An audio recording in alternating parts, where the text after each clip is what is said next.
Hey guys, we are back with episode 10 of Pure Grade Puroresu, and I feel like I always start off these episodes with like a bit of an apology. So here's this week's, or I guess this episode's apology. I'm sorry that I'm getting this review of New Japan's New Beginning in Osaka show out so late because that show came out like, 5 or 6 days ago, and I'm only just getting to it now.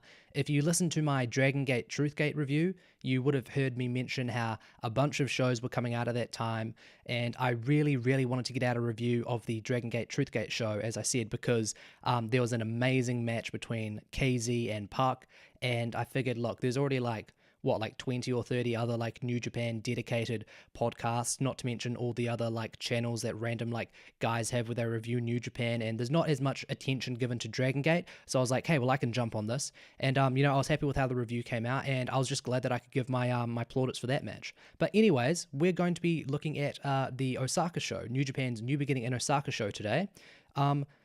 I feel like I always feel bad. I always do this with the New Japan shows. I always comment on how the undercard is totally skippable. And to be fair, even if the undercard is skippable, it's the New Japan undercard is usually a lot better than the undercard of other pro wrestling promotions. Like, I'd much rather watch, Chase Owens and Yoshihashi in the undercard than I would like a Noah show where I'm getting like a real like a quarter energy Kotoge, or Masao Inoue, or like the Hooligans or something. So look, even though I criticize New Japan for that, I do have to appreciate how like their base level for the undercards is like 5 out of 10, which doesn't sound very appealing, but then when you remember like, oh yeah, the base level of other promotions undercards is like 2 or 3 out of 10, it's like, oh, okay, maybe I should give New Japan a bit more respect. So yeah, we're not going to do a big intro this week, even though I've already done like 2 minutes, build up. But look, we're just going to get right into this. So the opening match was Tenzon, Kojima, and Liger versus Suzuki, Iizuka. I feel like Iizuka is like saying Asuka instead of Asuka. I think it's Iizuka. Anyways, versus Suzuki, Iizuka, and Taka Michinoku. So the story here is that it's not a very compelling one. They're only doing it because he's retiring soon. But basically, Iizuka, I feel weird saying Iizuka now, but I feel like I'm just going to stick with it. Iizuka has been like, apparently the idea is he went crazy, which is what led him to joining Suzuki-gun. And Tenzon was apparently his ex-tag team member, and so he's been coming out on these Road 2 shows, going on mic and trying to talk sense into him, being like, hey dude, we used to be friends, you're retiring, you shouldn't be like this, you should be like your old self. And like, he's trying to appeal to him like that, and Iizuka keeps like teasing that he's going to like see the light and join up with Tenzon again, and it always ends up not being the case. It's like, Iizuka will tease that he's going to like shake his hand, or he's going to like protect Tenzon from being attacked by Izuki from Suzuki, but then he always ends up Iizuka always ends up attacking Tenzon in his case. And look, we know this is going to end on that New Japan Road show on I think it's the 17th, where it's Iizuka and I think Suzuki and then one other Suzuki-gun member, and they're going to be going up against Tenzon and some other New Japan veterans. We know it's going to end with Iizuka basically reuniting with Tenzon in some way. I'm still pretty sure that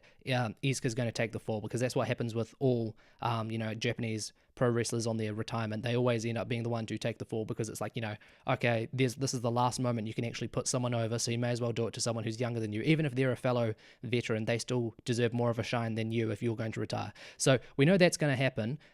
It would be interesting if they just went full on with Iizuka remaining this monster. It's like, no, he's not going to have some sudden revelation that's going to bring him back. He's just gonna stay totally evil and crazy. Anyways, that's the build up to this opening match that, in trademark Lewis fashion, I have spent way too much time on. So the match itself, it was fine. It started with, as I've already mentioned, Tenzon once again trying to appeal to Iizuka. Iizuka I think he took the mic and, no, he just jumped in. That's right, he just jumped in and started attacking Tenzon. That led to an arena brawl, typical Suzuki-gun stuff.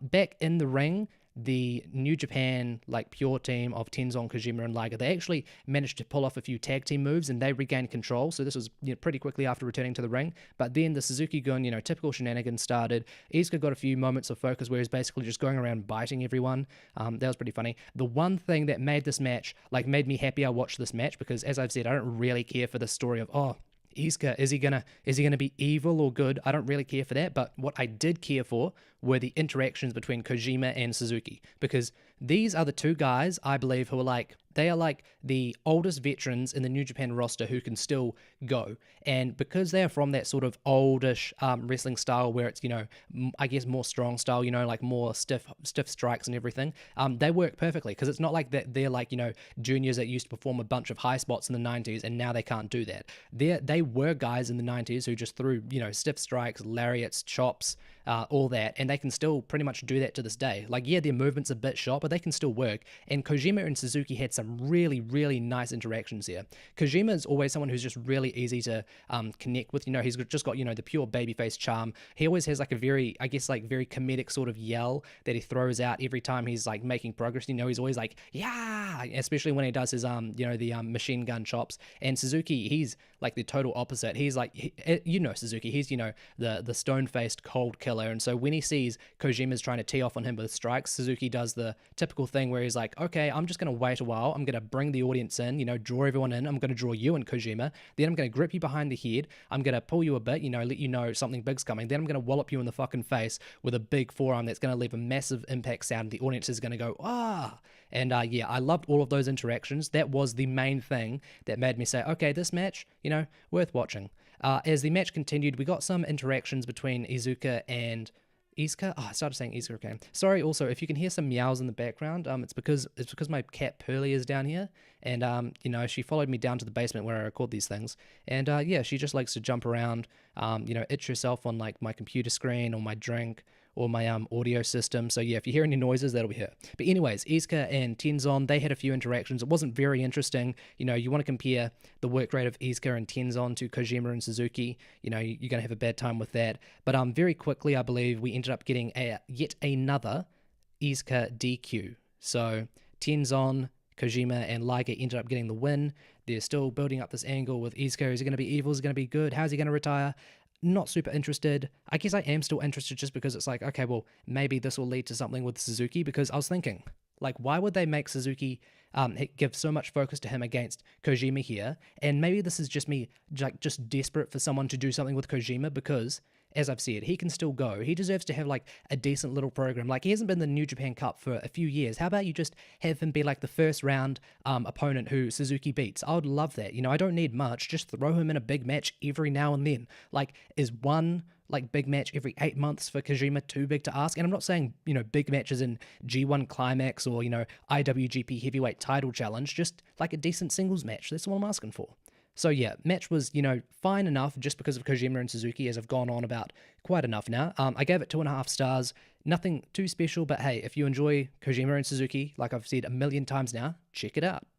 The next match was between the heavyweight tag team champions, the team of Evil and Sonata, versus Young Lions Yoshida and Shota. So if you listen to my New Beginning in Osaka preview show, I was mentioning how it would be fucking fantastic if Yoshida and Shota, if New Japan decided to push them, have them graduate from being young lions, instead of, sending them on Mexico away for 4 years, if they just suddenly gave them a tiny little, a little burst of success where it's oh, you put them against the tag champs, you get, one of them gets a lucky cradle pin, that earns them a title shot. Obviously they would lose the title shot in under 10 minutes or something, just to reestablish okay, our champs are our champs, and the young guys are still the young guys.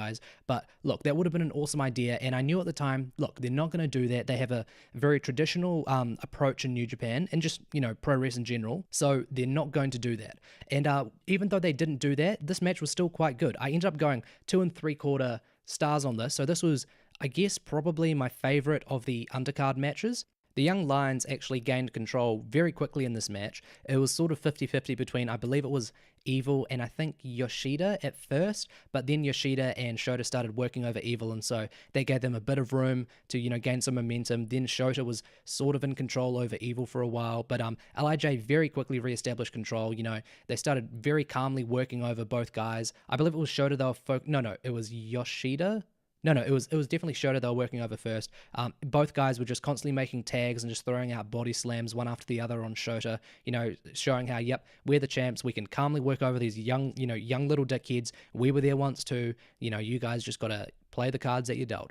Shota was worked over for a very long time, and he gave a very good selling performance. Then it was time for Yoshida to get the tag, and he got a pretty decent hot tag. He was throwing around like a bunch of kicks and boots, and his kicks, like his actual kicks, not where he's like like stamping on someone or just like throwing a kick to like a straightforward front kick to someone's like abdomen. When he was going for like the sort of high kicks, they weren't like super impressive. Like, oh, I can tell this guy's had kickboxing training because look at that technique. But they're pretty decent. And then we actually got a hot tag in tandem for Shota, and he was a bit different from Yoshida. They both had like very good energy, but Shota, I don't know if it's just maybe his general flair, like his general like the way he carries himself, like his charisma, that made me think, wow, this guy's moving very quickly around the ring. But for some reason I just picked up on that. Like maybe it was compared to Yoshida, because even though Yoshida was running around, he seemed a bit more like slow. And I don't even mean like he looked bad, obviously, but I just mean like he looked like he was putting more power into his moves, whereas Shota was sort of going for more sort of like swift, like speedy attacks.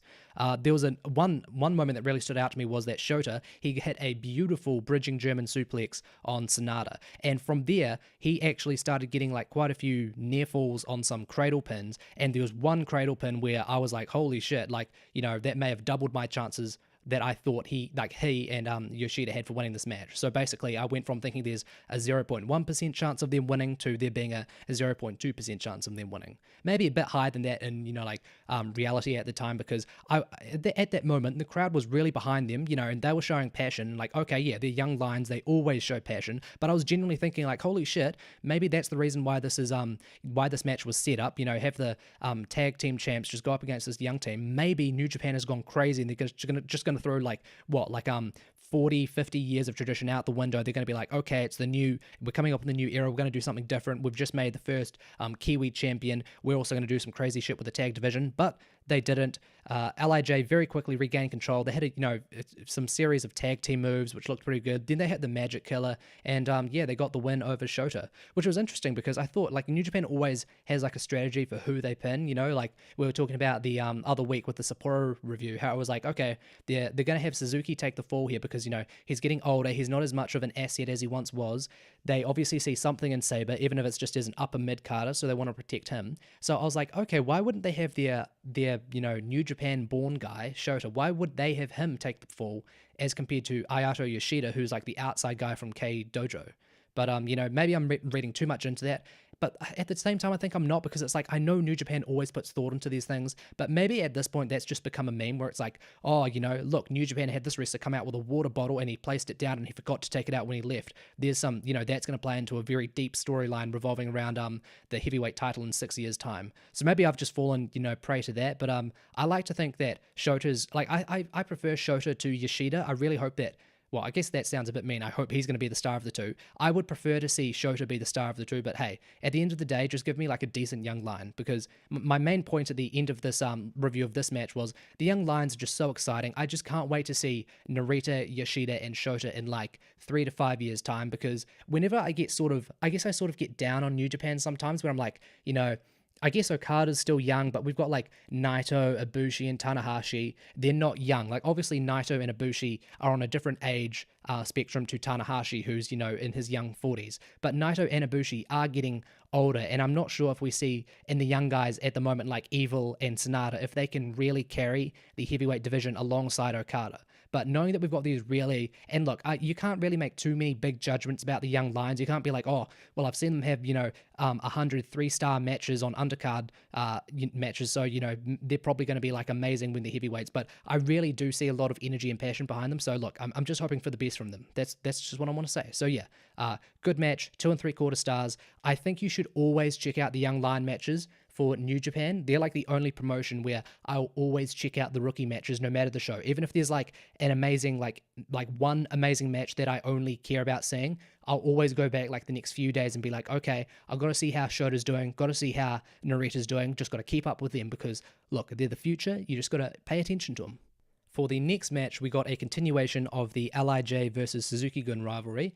It's interesting because this rivalry has been going on for ages, and it used to be, the Naito-led LIJ versus the Minoru Suzuki-led Suzuki-gun, but now in these matches, it's been Taichi taking over the role of, like, the leader who's going to be feuding in these multi-man tag matches. And, people have been going on about how, we really want Zack Sabre Jr., we want Sabre-gun, and apart from me just generally thinking that's an awful idea, how come you guys don't want Taichi-gun? You know, that would be fucking awesome. Imagine Taichi, and like I'm sort of being half ironic here because I don't think Taichi could do that with his, purposely heel directed gimmick. But look, like Taichi with his working boots on, I'd definitely prefer that to Zack Sabre Jr. Okay, I'm sorry, give me hate, I just prefer that.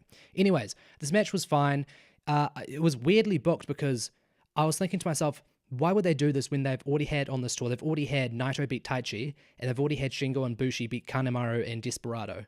So I was thinking to myself, this is probably going to end with Kanemaru being the one to eat the fall. And wouldn't you know it, I was right, as Naito finished this match off at about 11 or 12 minutes with the Destino. As is going to eventually destroy my throat by the number of times I have to say it, this match started with a Suzuki-gun brawl, early jump attack at the start, Taichi going right after Naito, the same with the junior teams, obviously unfinished business from like a week before with the Sapporo show. The story for basically the majority of the match was that Naito, he's got his neck taped up. I was thinking to myself, was his neck actually being targeted by Taichi in their singles match? And then I was like, oh yeah, I had to jolt my memory because at the time I was like, how did he injure his neck? But then I was like, oh yeah, that was literally like the approach, like Taichi's entire approach was basically targeting the back and neck of Naito in their match, which again, for the record, was a low-key great match. Okay, no one's going to be dropping shit on that match. I thought that was a low-key great match. But yeah, so that was the story of the first half or so of this match. Naito is being worked over by all members of the Suzuki-gun team. They're all targeting his neck, and Naito is definitely one of the best babyface sellers that New Japan has. Like, it's Naito and Tanahashi, I guess also Okada, but Okada's a very different one. Like, when Naito is being worked over and you can see him like, wincing in pain and gripping his neck, it's like, I'd actually say he's probably better than Tanahashi even, because with Tanahashi and Okada, when you see them getting worked over, you sort of feel bad. You're like, oh dang, Tanahashi, Okada, but then you're also at the back of your mind, you're like, oh yeah, but these guys actually have gotten like so many like, prizes and awards and titles while wrestling, so maybe they sort of deserve to be knocked down a peg. And that's me saying that as a mega fan of both guys. But with Naito, it's like, oh damn, this guy's been, IWGP heavyweight champion for like 40 days, and now he's being worked over by fucking Desperado of all people. Why is there no justice in this world? So yeah, I guess what I'm trying to say is, even though Naito isn't my favorite wrestler, he's definitely one of my favorites, and it's just because of how well he does at giving a sympathetic performance, being like, okay, this Naito guy, I fucking I care for him, I want him to do well. So yeah, eventually the story became that Naito was going to have a bit of a I guess sort of forced comeback where he's once again in pain for ages. Then he suddenly starts hitting a flurry of attacks, and I was listening to the English commentary, and Don Callis actually made a point like, hey, Naito's performing his moves, but usually he'd perform a few more in a row, and obviously he's been worked over his injured neck for so long that he can't do that. So I guess Naito was still sort of selling the neck, but at the time it sort of felt like Naito was like, okay, I've sold this shit for like 10 minutes, I'm out of here, I'm taking a break, I'm just going to quickly hit my moves and get out. And then we had Bushi, and I believe it was Desperado, the luchadors. They never really finished their story with both guys having gone after each other's masks on the New Beginning tour. So I feel like they're probably going to have a singles match in Best of the Super Juniors, and I don't think this is going to lead to some big feud, but they're definitely having like a mini feud here. It's obvious. You don't just go after each other's masks for no reason. So I think they're like, this mini feud will have a blow off in the Best of the Super Juniors, I imagine. But yeah, so they had some interactions. It wasn't super interesting. I've never been a big fan of Bushi, even though I think his masks are awesome, and I guess I'm a bit of a bigger fan of Desperado, but that's because Desperado doesn't really wrestle like a junior. Like, he's not going for the like acrobatics and high flying, and I guess he sort of has to rely more on the power moves and strikes, and I think that really works well for him. So yeah, they had some fine exchanges, but then Shingo came in, and look, Shingo is the only reason that Bushi is remotely interesting at the moment. If Bushi hadn't lucked out in getting Shingo as a partner after Hiromu got injured and had to be carted off, then I have no idea if I would care at all for Bushi, because when he came in I believe it was 2016, was it 2016 or I think it was the end of 2015 he came in, and he sort of started getting like a more of a push in 2016. I was really into him at the time because he was like the first real like luchador on New Japan's roster, because I think they still had Mascara Dorada at the time, but he was obviously just like he was there on excursion, I guess, or like on a year-long tour, so I didn't really grow too attached to him. And obviously we had like Liger and Tiger Mask, but they're the veterans, so you didn't really care too much about them. So yeah, I was just like, oh, a guy who's masked, just like Rey Mysterio when I was watching him, and he was my favorite wrestler as a kid. So I was really excited for Bushi when he first came in, but he's just always been very mediocre, and like, okay, he can have a very good or maybe even a great Best of the Super Juniors match every like 2 years, and like that's being generous. Like I'd say genuinely maybe one very good or great match, like singles match per year. Like okay, he's been in quite a few decent tag matches, but I feel like that's usually a result of the other three members being very good. So my point here is, look, Bushi was having like some fine if dull interactions with Kanemaru. Then Shingo came in and just gave his best, energetic, passionate, just obliterating offense display. And it's just like, God, I'm so like, it makes me sad because I've just gotten into Dragon Gate and I sort of wish I was still like, we still had Shingo going up against the likes of Yoshino and Naruki Doi and KZ. And look, I know I can go back to the archives, but it's just. And I guess I'm sort of complaining for no reason because it's like, hey, you've got Shingo here. But I guess my point being, it's sort of sad that Shingo has to, slum it up with the juniors and not even on like the junior tag like division scene itself, but like the, not the junior like heavyweight title scene itself, but the junior tag division itself. So it's not like he's going up against, Ishimori and Kushida and Ospreay or, like Ricochet. He's not going up against them. He's going up against sort of, I always use this term, but he's going up against C-grade wrestlers, and that's annoying because we don't get to see the full potential of Shingo. But on the other hand, it really livens these matches up and makes them worthwhile because, as I said, I enjoyed Naito's performance and that was good. But after a while, it's sort of like, okay, yeah, I do feel bad for you, Naito, but I would like to see, cool Naito. I want to see, strong Naito who's got some really, sick moves, not just Naito who I feel bad for. And then that's why Shingo was like the real savior here. Very dominating performance, and he helped Naito eventually get the win as Naito put Kanemaru away with the Destino. So yeah, another good match, 2 3/4 stars. I would probably recommend watching this just because, again, like I said, how you have to watch every Young Lion match, you have to watch basically every Shingo match because we need to like focus on Shingo, like appreciate everything about him, like all the fine details for when he finally gets like a big junior push or a big heavy title weight push, because then it's going to feel so much sweeter where it's like, oh, okay, yes, I've seen Shingo hit this, the pop-up Death Valley driver to like junior wrestlers for like, 5, 6, 7 months now, and now I can finally see him hit it to a massive dude like Okada or something. Like that's my point. Shingo and Naito, the real appeal here. The if I had to pick one main guy, Shingo. So yeah, good match. Let's move on to the next one. Just before I get into reviewing the Yoshihashi and Honma versus Chase Owens and Yujiro match, I just want to point out how for like an undercard, the first 3 matches of the show, this was pretty decent. Like if I'm watching this live, I'm not going to be, annoyed with myself. I'm not going to be like, oh God, why did I, watch this show? Why didn't I just come back in 2 hours time where the good matches are on? I'll be like, okay, these are some fine performances. But it's here in the mid card with these 2 matches, this one and the one that's next, where I guess this sort of held down my opinion of the show overall, because when I'm thinking back, like I try to, work out, okay, how was the show overall? And then I just focus on these 2 matches and I'm sort of just like, these ones were, these are definitely the skippable ones. Like even if you enjoy the wrestlers in these matches, I really say, look, you're probably best watching them clipped on New Japan's like highlights that they always do on their YouTube channel than actually watching it in full. So the story here is Honma IRL, in real life, he had his neck broken, or was it actually broken, or he had like some major neck injury, and so now in a lot of his matches since he came back, which I think was mid or late last year, the opponent on the other team, obviously because it's their opponent, so little pointless redundancy from me there. Oh, pointless redundancy. That's also redundant in itself. We're on like another level here. Anyways, the point being, when Honma's in a match, the person's going to work over his neck. And it always makes me feel a bit cringy because it's like, oh, I don't like when they're trying to blur the lines between reality and fiction here by, working over like an area that was like really like dangerously damaged. But yeah, so that was the story. Yujiro and Chase just working over the neck. And it was funny because Yoshihashi, he has to be the one who's like the star of his team. He's the one who has to make, he's the, I'm going to run in and I'm going to save Honma and I'm going to give a very fiery performance. And as I've said before, now look, I think Yoshihashi is a mediocre wrestler who can be very good or even great.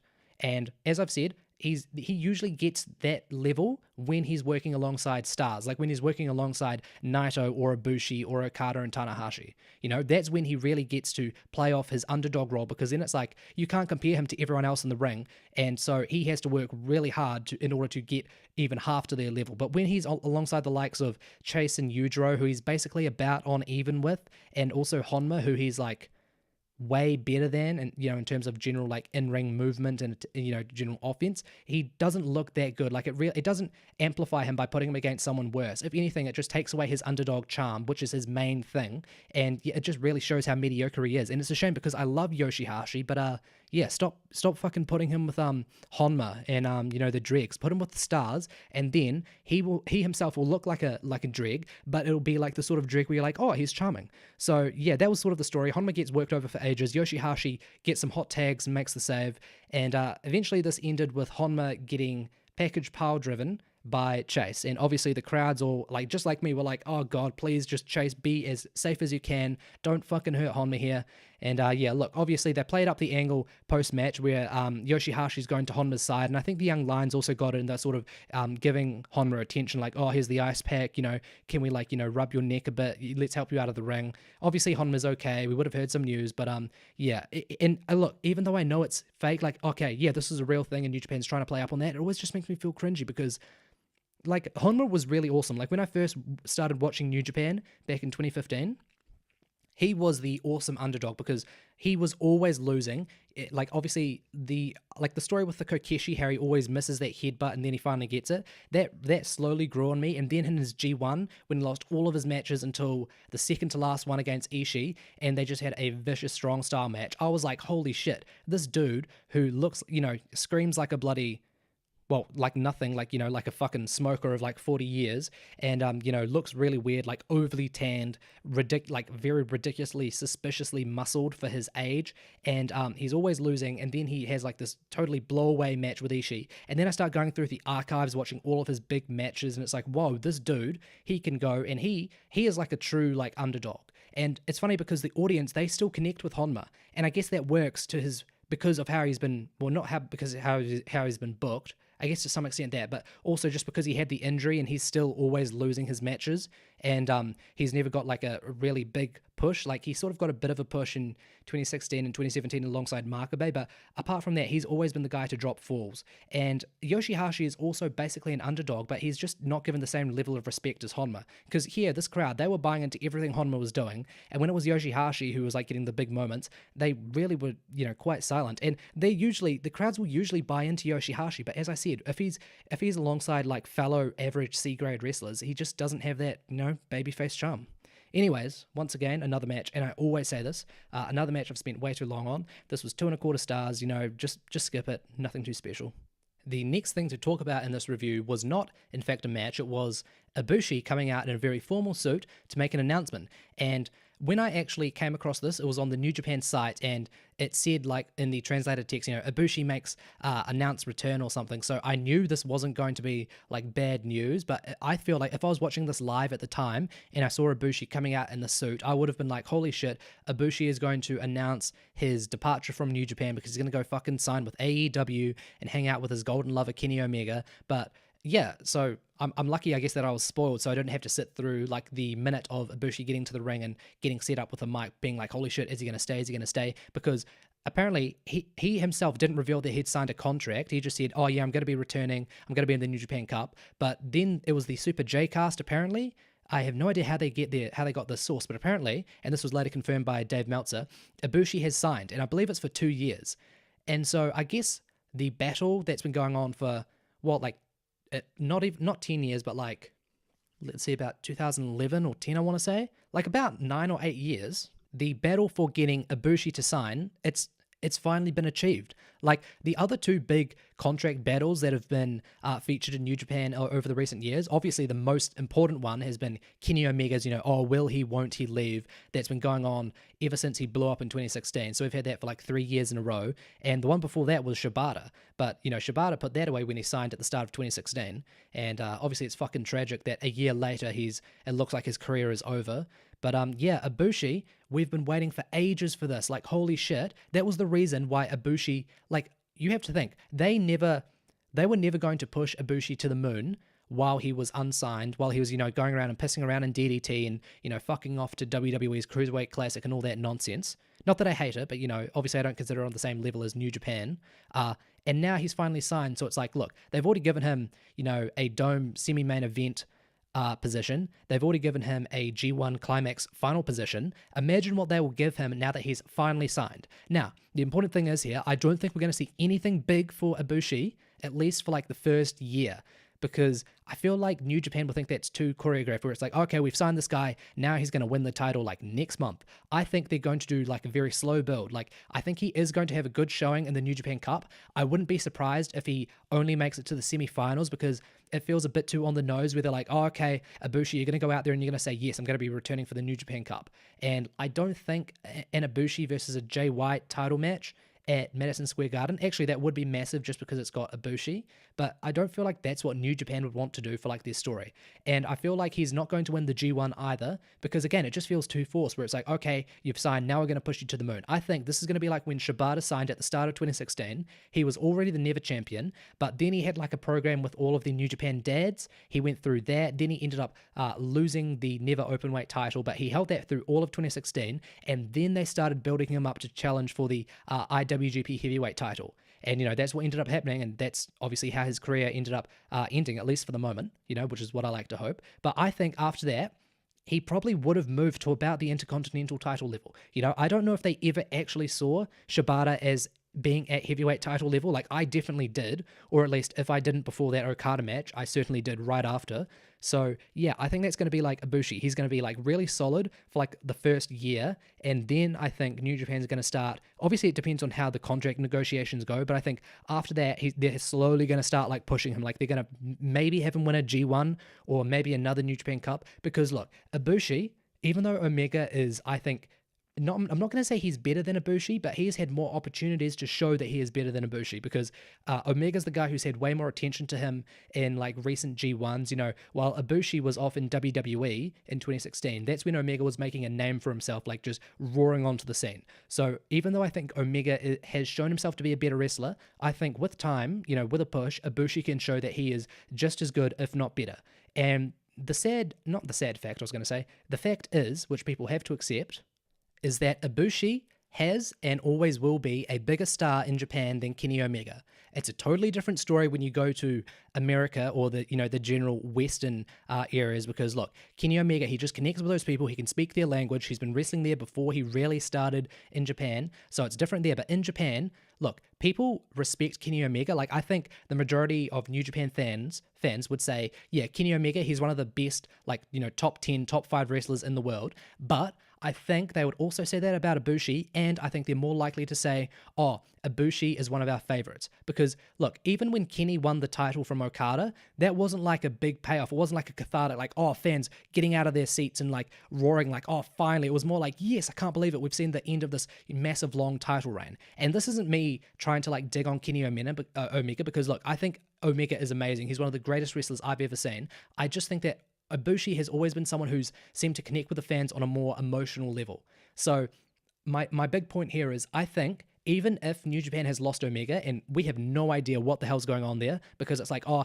he signed with AEW and he's apparently telling, like, you know, in supposedly legit interviews that he's like, oh yeah, I'm done with New Japan, but that's always a work. And like, that's why I don't bother getting into the news of stuff as opposed to just reviewing, you know, I just review the shows. I don't want to sit down and be like, okay, so I've got to go through these 5 interviews that Kenny Omega's done this week, because then I've got to work out what the truth is. I'm not interested in that. I'm just interested in the storylines themselves, you know, from the kayfabe perspective, and the matches themselves. So look, if Omega has left, that is more than made up for with Ibushi getting signed to New Japan and hopefully likely getting a massive push.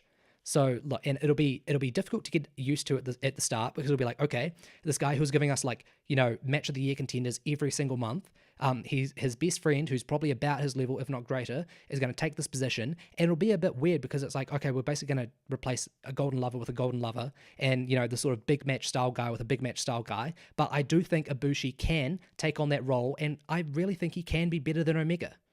I guess if I had to summarize my opinion here, I'd say that this announcement of Ibushi, you know, officially signing with New Japan after all these years of build-up, you know, oh, will he sign, won't he sign, and now, and recently, oh, is he going to go to AEW? This is the equivalent of like a 4.5-star match to me. That's how important this is to me. And like, if you know me and how, like, strict and annoying I am with like my ratings, you'll know like, oh, okay, this is a big deal. And if you're a New Japan fan, you've been watching for like a few years, you know this is a big deal. Like, holy shit, we finally got Ibushi. It was always Shibata and Ibushi. It was always like, okay, if those two guys sign and they obviously start getting a decent push, then New Japan is going to like absolutely take off. And obviously, New Japan ended up taking off even without that. We actually lost Ibushi for a bit, and then we lost Shibata for a bit. So yeah, this is fantastic news. Let's get back to the actual matches on the show. I sort of wish I didn't have to get back to reviewing the matches on the show, because this match, this was a rather bad match, definitely the worst match on the show, totally skippable. This was Makabe and Yano, the most violent players, teaming up against Tonga and Tonga Loa. So, going into this match, in my preview, I thought that this would be the position to sort of start moving the most violent players up, because they used to be, sort of a big deal in New Japan back like 10 years ago, and it made sense that they would get the win over the previous tag team that's been, all over the division for the last few years. Like, GOD are like 4-time tag champs or something ridiculous. Like, they deserve maybe being 2-time champions, but 4, it's sort of like, okay, we're making these titles into a joke, Quick side note, I wish New Japan treated their tag titles like All Japan treated them back in, the 90s. But that's obviously a very far off wish. But anyways, yeah, I thought the most violent players would start getting like a bit of a build up here, especially with the angle of Tonga being the good guy. But then, and I haven't watched this show, but apparently on one of the Road 2 shows, Tonga snapped and he started using the kendo stick. And my reaction to that was, oh, okay, so we basically just messed around on all these other undercard matches on the Road 2 shows with him being a good guy, and I was way more creative than New Japan with this. Not to toot my own horn, I guess this is more me going to fantasy booking territory, but I was like, okay, maybe this is going to sort of develop the Bullet Club Civil War angle, where it's like Jay White's really going to start taking over. He's going to kick out Tonga for trying to like change his attitude and all that. And look, I know we didn't really want another Bullet Club Civil War angle so soon after the other one, which was really half-baked, but look, at least it would be something, because now what we've got is just Tonga doing a 1-month gimmick where it's like, oh, I'm going to change my attitude, I'm going to, make the fans laugh, but at the end of the day, it's not going to really be anything. I guess to admit, the one difference is that he does seem way more aggressive now. And I guess the idea is that, oh, he was really holding back his true feelings to be aggressive, and now they're just coming out and they're just like, really raw. He's being way more angry and violent than he's ever been before. But at the end of the day, he's still basically just being a heel. So where's the real development? And he's still basically just going to be challenging for the tag team titles. And I'm not saying it would be better if he started getting a singles push, because I definitely don't want that. Every time that's been tried, it's basically failed or been totally underwhelming. But yeah, I just don't know what else you do with Tonga. The match itself is basically what you'd expect from typical heel-directed GOD. Makabe and Yano make the entrance to the ring. GOD jump them. They're using the kendo stick. Jado's around. There's a very funny moment where Jado, he goes over to the English commentary booth, and a quick little side note, always watch the undercard matches if you're a native English speaker, or at least if you're just, diligent enough with English to understand the commentary team. Always watch with English commentary, because Callis and Kelly, they have fantastic chemistry. They make these rather like throwaway matches so damn funny, especially Callis playing, the eccentric with like his random little lines where he's like, what's he saying? And then Kelly tries to reel him in, like he plays up himself being like a serious broadcast journalist or whatever. And look, they're fantastic. And I bring that up because there was one great moment where Jado, Kevin Kelly, he's sort of like exclaiming at the GOD like early attack, and he's being like, oh, how could they do this? And Jado, he basically he says something to Kelly like, you shut the fuck up. And I had to go back and rewind and listen carefully, because Callis said, wow, he has perfect English. I heard every word of that, which was a very funny line, great timing on that. But I also went back and I listened and I was like, oh yeah, Jado, he actually does sound like he sounds like a native English speaker when he says that. So yeah, Jado, very good English there. Anyways, the match basically followed the structure of GOD working over Yano for ages. Yano tries to do his usual tricks. They don't really work for a while. He gets I say he tags Makabe in for a hot tag, but it's Makabe, so it's Makabe is definitely a gorilla. He's like a gorilla that's been eating like, what a gorillas eat, like a gorilla that's been eating like leaves like all day and is like 80 years old, not very mobile. That's the sort of gorilla that Makabe is.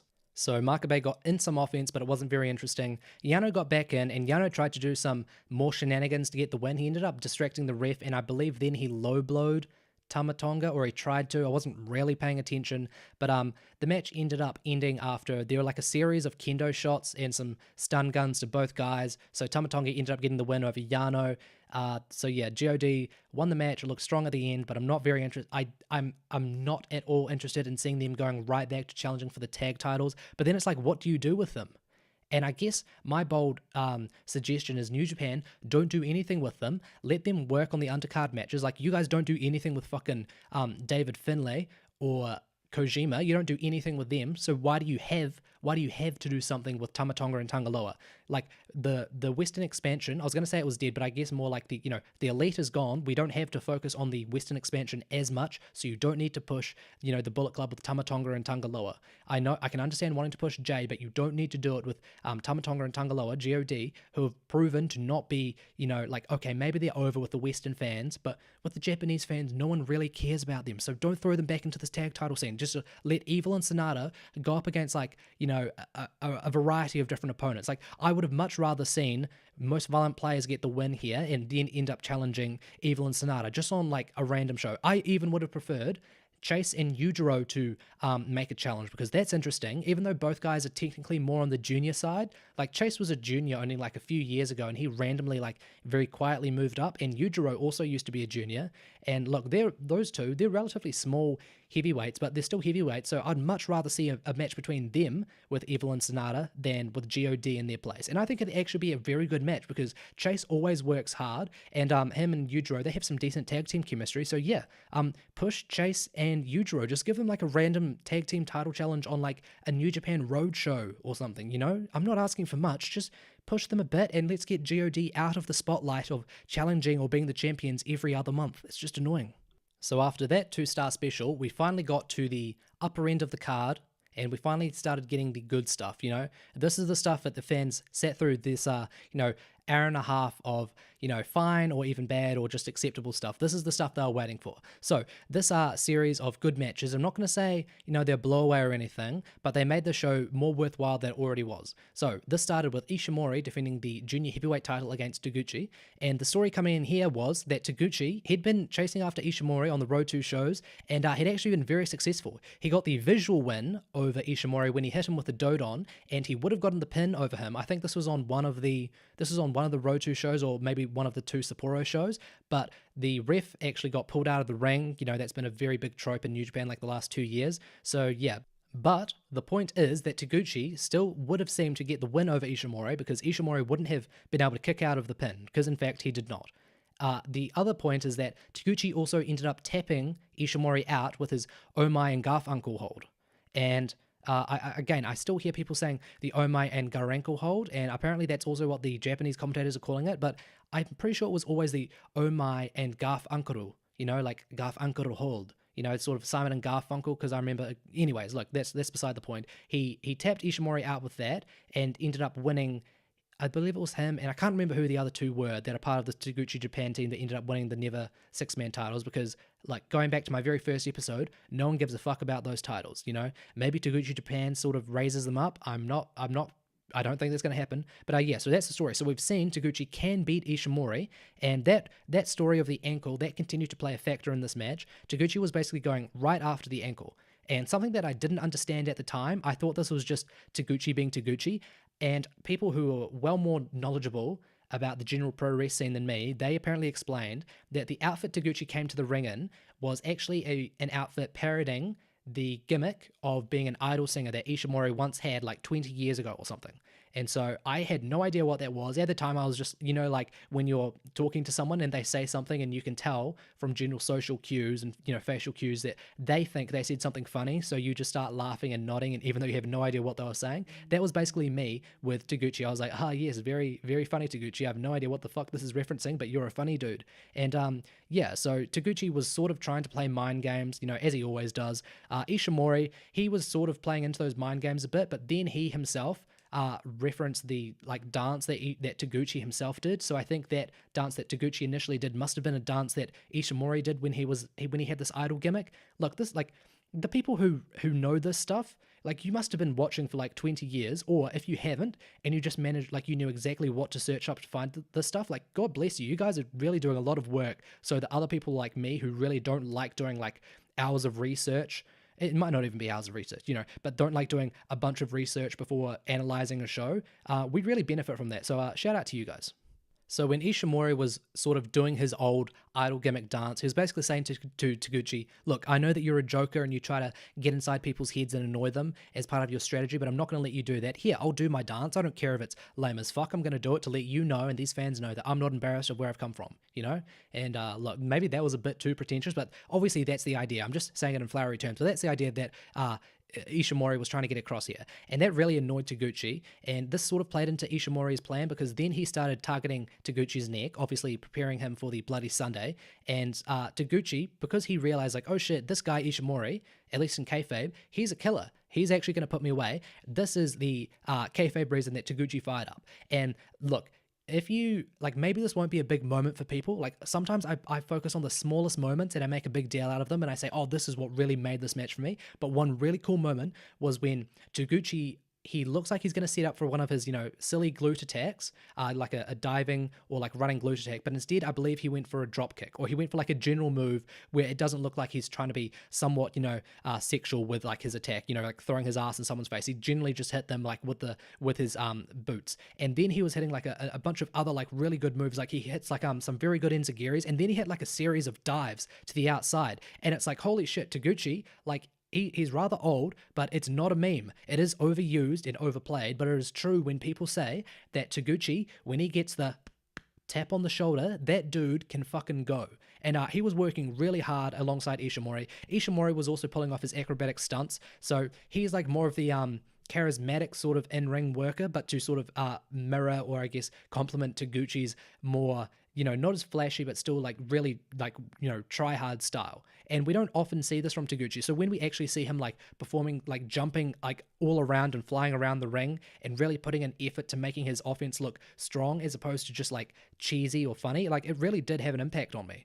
Not like an emotional impact or something. That sounded a bit weird the way I worded it, but I guess it was just like, it left like a very big mark in my memory. I can't think of the right term for that. But yeah, I actually thought that this was the match of the night, I actually gave this 3.25 to 4 stars. So I feel like this was maybe probably a bit better than Naito versus Taichi, but they're so very different matches, those two. But yeah, I really enjoyed this match. Ishimori had some really slick transitions as he went about, moving to grabbing Ishimori's ankle and, working over the ankle as well as the, whole leg itself. And Ishimori, he was still performing his like normal sort of acrobatic, flying around the ring offense, but you could tell that he was doing a very good job selling. He was constantly, wincing in pain and limping around as he's trying to work over Taguchi. So it wasn't like he was no selling. You could tell that he was definitely being slowed down. The final quarter of the match was very fun. Once again, Taguchi hit Ishimori with the Dodon, and he got a great near fall on that. And I guess I was gonna, like, I can't really remember if the Dodon is considered like one of Taguchi's finishes, because I guess that's a negative of him not being a serious wrestler for so long. It's sort of like, oh yeah, I love Taguchi. Oh wait, what move does he actually finish matches with? Because we had seen him use the Dodon and get the visual pin over Ishimori, as I've already explained, but we're more likely to see in his big matches him go for the ankle lock, the Oh My and Garfunkel lock. So when he hit the Dodon, I did bite on it but there was more of a confusion. I was more like, oh shit, is this going to end the match? Isn't that in his finisher? And Ishimori got a very close near fall on that, so it was a great moment. And from there, Taguchi had a real like big burst of energy. It was awesome seeing him work so hard. Like, that's those moments where it's like, I know this is a wrestler, but I can see the real person behind them, because it really just looked like, and hey, if that's not the case, then Taguchi himself is just a very, fantastic actor, because I was really believing, like, behind all the bullshit of wrestling, this guy, the real person, Ryusuke Taguchi, he really wants to work hard and he wanted to give a good show.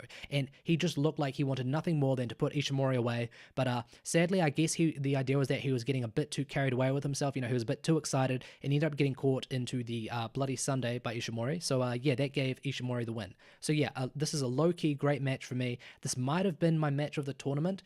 I would go back and watch the Taichi versus Naito match, but I really don't know if, in retrospect, I could go and sit through like the opening 10 minutes of the like pre-match stuff, but that's like part of the match, so it's like I'd had to sit through that to really compare them. But yeah, I really think you should go out of your way to watch this match. I really think it was way better than the main event, which I didn't think was bad, but I just didn't think it was on this level. And the junior matches are always like a really like easy go-to if you just want something that's like, you know, real popcorn fun. Like there's not going to be like some massive deep storyline that's been told across 2 years, but you're going to see like two guys working hard. Always just go for the junior matches, and there's no difference here. I was saying that I thought Ishimori needed to have at least like a great match on the show because, you know, he hadn't been doing much in 2018 apart from his fantastic match against Hiromu. He hadn't done anything for the rest of the year. He had a very disappointing match with Kushida. So yeah, look, he's on the right track now. He's had a pretty like very, very good match with Taguchi. Now we just have to see where he goes in Best of the Super Juniors. But yeah, it looks like he's finally back on track. You know, maybe he'll win me over by like the time of Dominion if he's still champion. He probably, well, yeah, he definitely will be by the time of Dominion, because who would even... Oh yeah, well that's actually, I was literally about to say, guys, this is how stupid I am. I was going to say who would even challenge him next? But yeah, that was the big angle after this. He called out Jushin Thunder Liger, who was on commentary. He called him out, and I didn't bother reading the transcript because it's like I get the idea. Like I can tell by context. It's basically being like, oh yeah, he probably said something along the lines of, oh yeah, I'm the best junior champion there's ever been, and hey, you, Liger, you're an 11-time junior champion. I'm going to challenge you, and that's going to allow me to prove just how much better I am than you and how I'm the best of all time. And you guys might not know, I have a very controversial opinion of Jushin Thunder Liger, because he's often touted as the greatest junior of all time and how he revolutionized wrestling. And look, I'm happy to admit maybe he revolutionized wrestling. I haven't looked into it, but everyone says that. So look, you know, I have no qualms with saying, hey, maybe a lot of people took influence from him. In fact, I know a lot of people did, but I myself, I've never been super impressed with him in his prime. And look, I've watched all of his big matches from the 90s. I've watched, you know, some of his stuff when he was, Keiichi Yamada or whatever, you know, his shoot name. And I've just never been super impressed with him.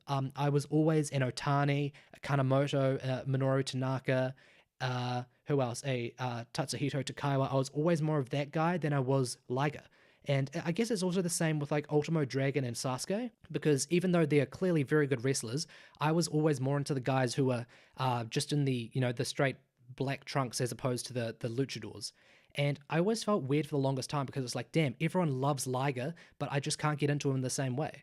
And it's weird because I feel like I'm saying that a lot. It's weird, or it's funny.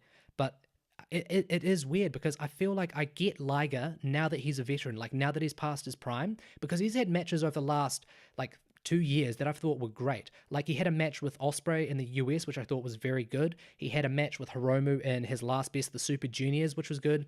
He had a match with Taichi in the Best of the Super Juniors, his last match ever in the Best of the Super Juniors. And I genuinely thought that was the best performance I'd ever seen Liger give. And that's not even me trying to talk down by being like, oh yeah, he gave his best performance at 50, because there's no difference between him at 50 and him at 20. I just genuinely thought that was an awesome story with Taichi being a massive heel and, you know, Liger being on this massive losing streak. And Taichi, if he just beats Liger, he's going to go to the finals of the tournament. And so it's up to Liger to finally overcome his duck. And look, I thought that was an awesome match. Even before then, he also had like a very good match against Kushida. So yeah, there's way more matches in like when he's way past his prime in like his early or mid 50s. I enjoy these way more than him as a junior. And I guess it's because when he was a junior, he was more focused on the high flying stuff, and I just never connected with the high flying stuff. I thought he looked very sloppy, even like absurd or like stupid at times. Like when I watch his WCW stuff, like some of his stuff is like clean, but a lot of it also just looks really weird. Like it's sometimes I genuinely think they just like that he looks like just a random guy who they said, okay, do this move, and he, like his dives, his cartwheels, they never look super clean.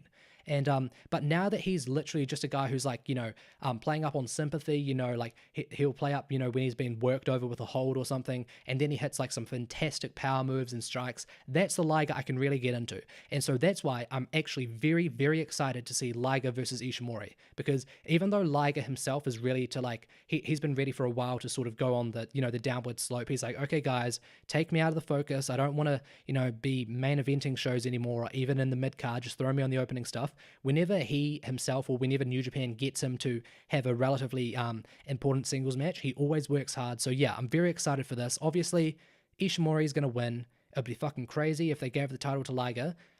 Look, there's like less than 1% chance that Liger wins. This is obviously just to build up Ishimori. I was thinking, when would this match even happen? Would it be on the anniversary show before Best of the Super Juniors? I guess it would have to be, because you couldn't have a potential number one contender while you're also running a tournament to determine the number one contender.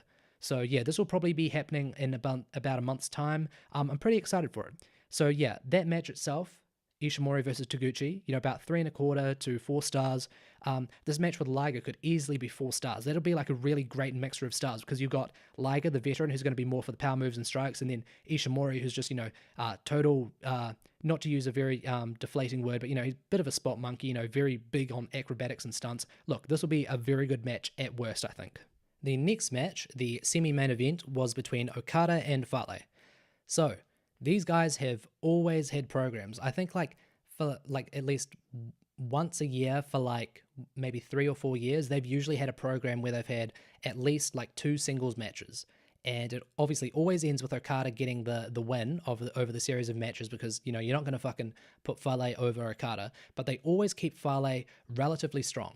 And so I genuinely thought there would be a chance that Fale would end up pinning Okada, because I thought that Okada's redemption was going to start with him defeating Jay White, and that didn't happen. So I was like, okay, how far is New Japan really going to go with the downfall? Because I thought, hey, it's not too unbelievable that Fale beats Okada here, and Okada sort of continues to dwindle, and then maybe has a resurgence during the New Japan Cup, or they even continue it past there, and then it really just leads up to him finally having redemption in the G1. But look, that didn't happen here. I'm glad, because I don't want Fale to get the rub from defeating Okada. Give him that maybe during a New Japan Cup or a G1. And even then, I don't think he deserves that anymore, but it would make more sense there. So, yeah, Okada got the win. The match here, it was your typical sort of stuff. If you've seen an Okada versus Fale match before, it was very much the same. Fale, he's been bad for a while. He's always been a guy, I wouldn't say he's a bad wrestler, but he himself is. But if I have to rate him as a pure wrestler, I think that he's just totally mediocre, and that's because he has a role and he plays it. He doesn't necessarily play it extremely well or in a very entertaining way. And I feel bad saying that, because it's he's a fellow Kiwi. I wish I could support him. But if I have to be honest, he's just not a very good wrestler. And I do think that he plays the monster role well. If they need someone who can be a roadblock for a Bullet Club leader, he's always there. The threat of the bad luck fall, and to a lesser extent the grenade, it's always there. So his matches in the G1 and New Japan Cup, they always have some level of importance. He's just not an interesting guy, and even after losing that weight, he's just not interesting. So the main story here was obviously Fale's the monster. He's going to work over Okada for ages, and the only reason I enjoyed this match to the extent I did was because of Okada. You guys will know Okada is my favorite wrestler. He's the guy who got me into New Japan. He's the guy who got me back into wrestling.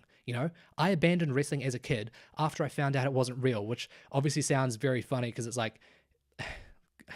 that's just the typical story, isn't it?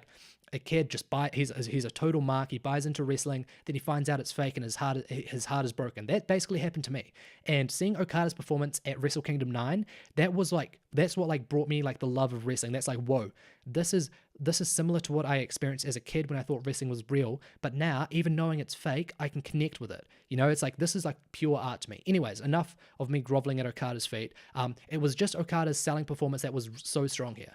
And as I was saying earlier when I was talking about Naito and Tanahashi's selling, Okada has a very distinct style of selling, but he's still very good at evoking an empathetic response from me. When I see Okada suffering, it's oh damn, I just want the best for him. Okada, sweetie, I just want you to do your best. I want you to win, but look, you try your hardest, and that's all I ask for you. So it's not really any of Fale's big man offense. It's not any of the usual spots that we always see from him that made this match interesting. It was just how Okada was reacting to them. It's just all of his, very strained, maybe very slightly melodramatic, but not at all off-putting facial expressions. It's that sort of stuff that really connected with me and, got this match across. And what I really appreciated was, and look, people online who are just, for whatever reason, they don't connect with Okada, and I'm not going to accuse them of lying or being biased, because I guess they are biased, but it's yeah, we're all biased. We all have things we like and dislike. So look, I'm not going to hate these people for not liking Okada, but when you say that he no-sells, and look, I understand why they say that, but I feel like it's just an absolute lie to say that Okada doesn't sell, because Okada was doing his absolute best with every big move he managed to pull off in this match, he was always referencing his back, you know? He would actually look rather comical at times by the way he was like stressing his face and yelling out and like bending over. So it's not like he was ever allowing us to forget for at least like a short period of time or anything. He would never allow us to forget, oh yeah, his back has been totally worked over and dominated and that's holding him down. Like, okay, in like the end of the match, maybe he would start running around a bit and he would look a bit more free, but like a few seconds later, he would be gripping the back. So it's not like he's no selling.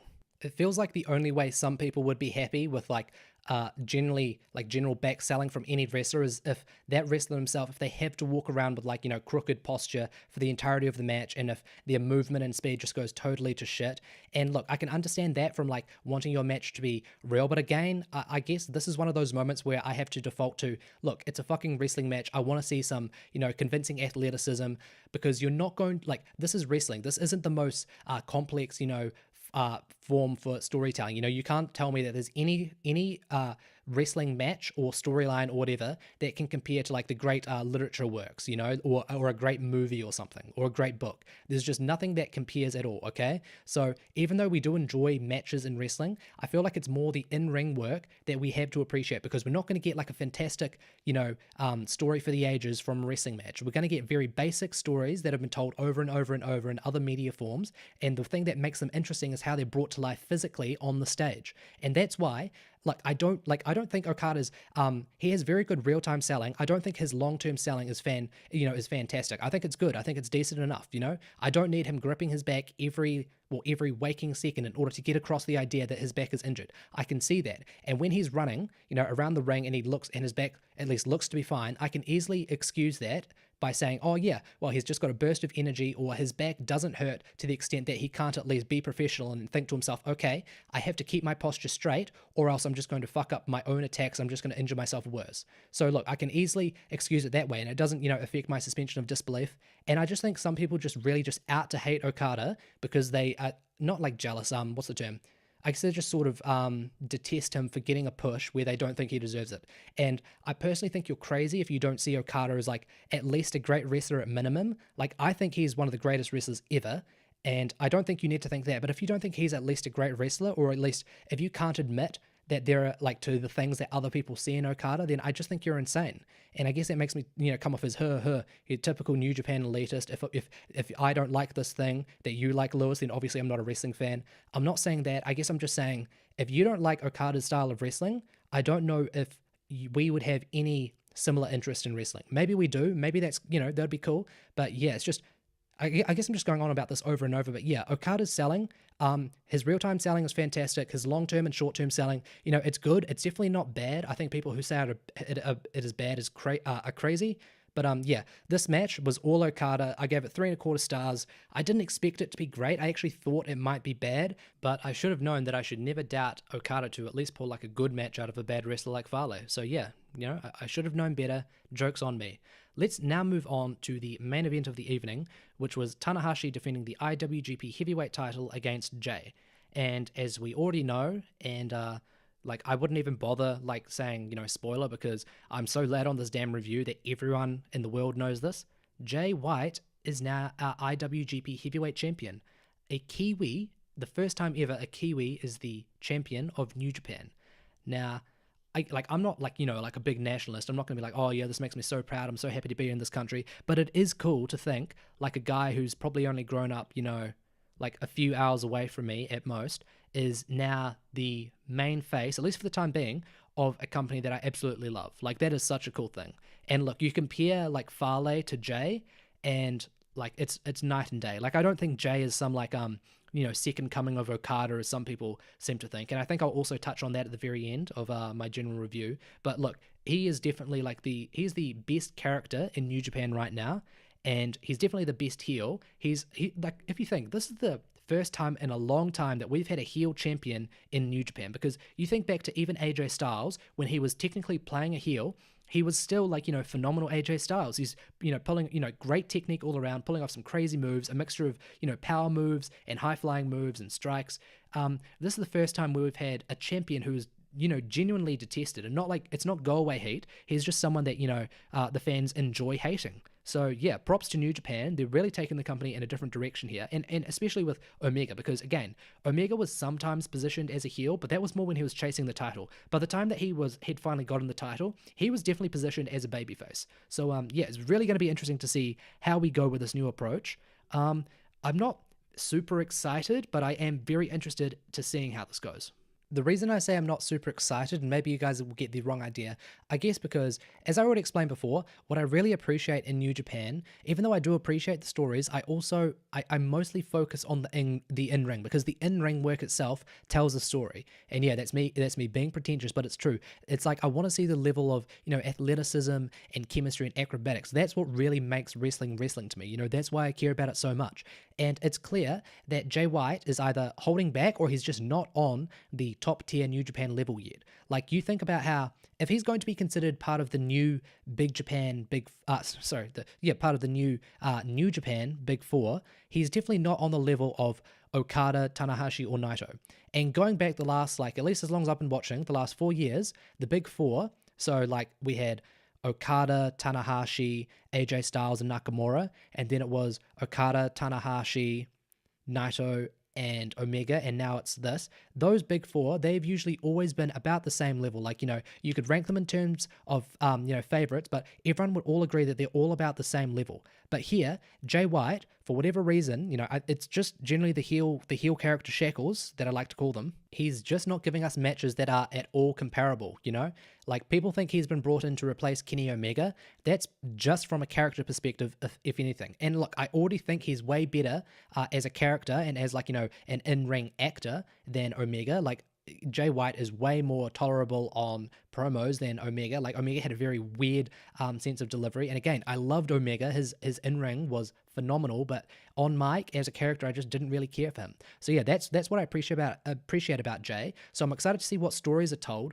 But yeah, I'm not super excited to know that for at least a few months, we're going to have title matches that are very underwhelming, because we're used to, Okada and Tanahashi and Omega going, balls out, putting on some crazy shit, where every other month we're like, holy shit, match of the year, holy shit, match of the year now. And, next month, holy shit, now that's match of the year. With Jay, if they're just going to be focusing on building him up as a heel, maybe that'll work in the long run, because maybe he'll develop so much heel heat that'll end up when he finally starts, takes off those heel character shackles and starts really wrestling and letting out his true skills, then he'll have the added benefit of all that heel heat that'll add to his matches. But for now, I guess it's sort of just a period where we just have to wait, and I feel so bad saying this, but I feel like we're just going to have to focus on all the other wrestlers in New Japan and see how they step up to work alongside the story of this evil, foreign Gaijin champion. I know that's redundant, foreign Gaijin, but the story of this evil foreigner who's come to take over the company and basically threatens to ruin the style that New Japan has become so well known for. Okay, I think that's enough of the general comments on the match. Let's actually get into reviewing it itself. So, this match was a dual limb work match, if I had to describe it in one sentence. So, we started off, and first thing to note, this was a very long match. In typical New Japan fashion, it ended up going 30 minutes, and non-New Japan fans love to hate on the fact that New Japan has 30-minute long matches, and usually matches that go about that long, they're usually fantastic. They usually deserve it. I'm definitely someone who's more likely to love a long match. If you tell me, oh, there's a 50-minute long match that from Japan that Meltzer's given 4 3/4 stars, I'm like, holy shit, I'm all in. I'm not like some people on Twitter who are like, oh god, just end it in 10 minutes and then it'll be way better. So yeah, that's not usually an issue, but here it was, because when you have a very long match at 30 minutes and it's a dual limb work match and it's these two wrestlers together, that's sort of daunting. I don't really I went back and rewatched this match, but I definitely skipped the first 15 minutes. I'd sort of jump ahead every 10 seconds. So I got through the first 15 minutes in 5 minutes on a rewatch, just because I couldn't sit through those long extended sequences where it's just both guys, well, mostly Tanahashi, lying down and selling, or it's Jay going through the sort of typical heel tropes. I just couldn't really buy into that, even though it is still good. That's the thing, this match, it was a good story. I appreciated these story aspects, but I guess I appreciated them more in theory than in action, because the in-ring, this match wasn't visually exciting. When if I was to write about this match from a pure story point, I'd be like, wow, this is a very well told match. match, but yeah, that's not everything in wrestling to me. I really think the in-ring is an important part of that. As much as people like to say, oh no, it's just how you tell the stories, you know, who cares about the in-ring? I think it's very important. So yeah, this match was good. I'll just get the rating out of the way. I gave it 3.5 stars. I bumped it up. I initially thought it was a bit lower, but then on a rewatch, I was like, no, there was a lot of good stuff here. But yeah, I guess I'll just start going to a few, well, not just my negatives. I'll go into my general opinions on the match. So first of all, the match started with Jay targeting Tanahashi's leg, and eventually that would end up sort of being not really forgotten, but put on the back burner as the match then moved to Tanahashi targeting Jay's leg. But while it was Jay targeting Tanahashi's leg, I thought it was very good. You know, Jay used a variety of holds, strikes, and power moves, you know, also like working over Tanahashi in the ring as well as outside of the ring. So he did a good job there. And you've probably heard me already go on about Tanahashi being an amazing seller. So obviously Tanahashi made all of these moments where Jay's targeting him, he made them very compelling. You know, again, it's the holy trinity: Tanahashi, Naito, and Okada. Those are the three dudes who have fantastic selling. They're all very different levels of selling. They all sell in different ways. You know, I definitely think Tanahashi's more of the yelling type, and I think Naito's the much more subtler seller, you know, like with his expressions, and I think Okada's like right in the middle. So yeah, I guess that's just me randomly taking a moment to compliment Tanahashi as well as his two fellow rivals in the Big Four. But yeah, Tanahashi, fantastic seller. It doesn't matter who's targeting him. He's always going to make their offense look way better than it actually is. And that's not to put Jay down, but you know, at the end of the day, it is fake. If I look hard, I can tell, okay, Jay, you're throwing Tanahashi's leg into this pole. It probably doesn't hurt as much because you're throwing the meaty part of his leg. But, you know, Tanahashi just, you know, he makes those parts come across as real. And, hey, that's why Tanahashi's awesome. So, yeah, Jay targets Tanahashi's leg for a while. Tanahashi, he starts hitting, like, some of his signature moves, but you can tell that he's still struggling because even though he's performing some, like, sling blades and maybe a twist and shout here and there, he's not able to get right back up and go about, you know, building on that momentum that he's just gotten. So it's taken a lot out of him. That's the sort of storytelling stuff that I really liked. You know, that's the stuff that I really enjoyed about the match. Slowly, the match moved into the sort of usual, you know, New Japan big match territory. So we started getting some counters on counters with, you know, Jay and Tanahashi both going for moves, both being unable to actually execute them on each other before one of them finally got the upper hand. I liked that. I thought that their chemistry was decent, but again, this just goes back to me criticizing, I guess, Jay White just not being on the level of, you know, Naito's, Ibushi's, Suzuki's just yet. So he was still able to execute these moves, but they just didn't have the impact or, like, you know, the speed that I'm used to seeing on the big scene in New Japan.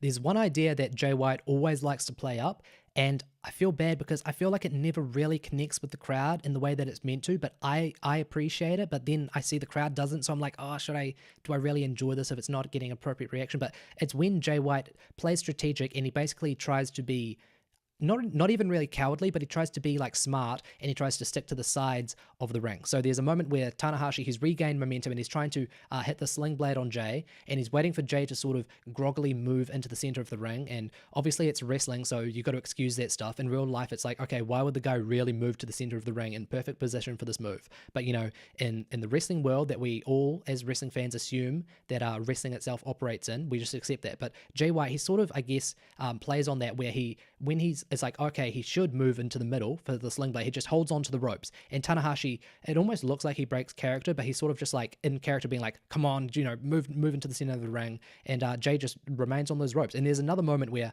Tanahashi, he goes to the top rope. He's going to hit his high fly flow, but Jay rolls right in. So that's sort of like another moment of him, I guess, having in-ring awareness, that, as they call it, you know, spatial awareness, where he's like, okay, what's the easiest way that I can avoid this moment without, you know, damaging myself? And apparently in the post-match promo, I didn't pick up on this, but apparently he said, like, he commented on the stupidity of like trading strikes with someone purposefully, you know, like the strong style moment where it's like Okada and Naito both trading strikes after like a big series of moves, and it's meant to play upon the idea like, oh, they're both so exhausted, but they're so willing to fight. All they can do is just trade strikes. You know, one guy, he can throw a strike, but then he's so exhausted from that he allows himself to be open to the other guy. And Jay White, his character is basically, I guess, not really deconstructing it, but sort of like playing off of that style where it's like, yeah, I don't wrestle like that. I wrestle strategically. I wrestle as someone actually would fight a match. So I guess that's a thing that I like about Jay White, but it doesn't necessarily make for an exciting match because it's like, oh, we've got all these cool theories about what makes a character exciting, but then his in-ring just doesn't match it. And look, again, I feel like I'm just shitting on Jay White. I feel like I'm also being, you know, like fair. I think I'm putting out some stuff that I did enjoy about him, but some things that just don't connect with me. during this time, Tanahashi had began to target Jay's own leg, so that meant that Tanahashi's leg had been forgotten about for like maybe 10 or 15 minutes during this time as the roles reversed and Tanahashi was then in control. But Tanahashi went up for the top rope. He tried to hit a high fly flow, but Jay moved out of the way, so Tanahashi's own leg got, damaged from the fall, and that's when Jay went back to working over Tanahashi's leg. He locked in the TTO, the Tanahashi tap out, which is his special finishing submission hold that he brought out especially for Tanahashi, and there was a pretty good sequence. Again, I really like the look of the inverted figure four, and again, Tanahashi, fantastic seller. He eventually got to the ropes, and there was genuine, it wasn't like I was like 50-50 was Tanahashi going to tap out, but I was like, oh, okay, I know that this is genuinely a big part of the match, I wasn't biting on an air fall, but I was like, I should focus here because Jay had tapped Tanahashi out with this very move only a week earlier at the Sapporo show, so I should know that when this move gets brought out, that means that the match is, going into overdrive, we're getting into the big boy stuff. So at this moment then, Jay was back in control. He'd already worked over Tanahashi's leg at the start. He's working over it again. And then he starts throwing out all his other signature moves. He throws out a bunch of power moves, especially his backdrop suplexes, which are fantastic. Like, that's another thing that I'll compliment Jay on. I don't know anyone who delivers a backdrop suplex like him right now. Like, it reminds me of like Takeshi Morishima. He used the backdrop suplex. He did a ridiculous one, though. I'm not saying Jay's backdrop is at any level comparable to that, but it does remind me of that in a sense, and also like the backdrop suplexes of like the four pillars from All Japan. So yeah, I really appreciated that, and at the same time you could see that Jay is really struggling with his leg. Like, he's doing a very good job, always reminding you, like, he's shaking the leg a bit. You can see he's stumbling a bit or limping, so he's always doing a good job reminding you, hey, I'm in control here, but Tanahashi has fucked up my leg, so you guys don't forget that. What ended up happening was Tanahashi, he actually got his own submission segment himself as he locked in the Texas Clover hold. Now, this is a move. I love this move. I love how it looks, and I love when Tanahashi applies it and then he sits down, he really sinks it in.